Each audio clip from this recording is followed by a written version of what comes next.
হবে না। হ্যাঁ, অন্তত 18 বছর হতে দিন। আর যদি এই পথে হাঁটুন, আইনগতভাবে সমস্যায় পড়ুন, আমরা আপনাদের পাশে থাকতে পারবো না, এই ভয়টাও দেখায়। অনেকে হয়তো ফিরে যায়, অনেকে হয়তো পরবর্তী সময় আমাদেরকে জানাই। ওই যে কথা বললো, বিবাহ তিনি থেকে ফিরাতে হয়, কিন্তু বিবাহ করে আটকানো যায় না, কোনো না কোনোভাবে অন্য জায়গায় করে।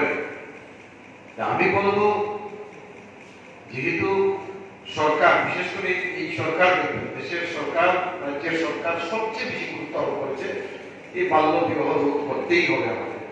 এটা একদিকে নজর দিন, সামাজিকভাবে বিভিন্নভাবে দেখবেন এই কম বয়সে বিয়ে হলে রোগাক্রান্ত হয়ে যাচ্ছে, বা কোনো কারণে যদি সে বেঁচেও যায়, তার যে প্রসব সন্তানটা আছে সে দেখবে রোগাক্রান্ত পাচ্ছে, মানে সম্পূর্ণ ভবিষ্যৎ অন্ধকার হয়ে যায়।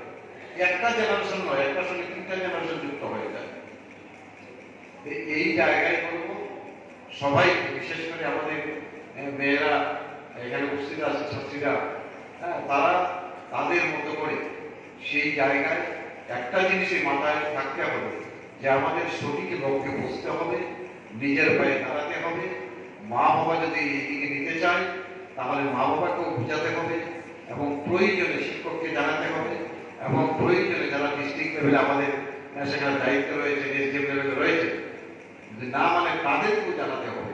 কোনোভাবেই বাল্য বিবাহ কোনোভাবেই সেটাকে গ্রহণ করা যাবে না, কারণ এতে করে মারাত্মক একটা সমস্যা আছে। দেখুন, মানচিত্রে দেখাচ্ছে ভারতবর্ষের পশ্চিমবাংলা বলেছে ত্রিপুরা, হ্যাঁ, রেড সিগন্যাল, মানে কোন জায়গায় আমরা দাঁড়িয়েছি।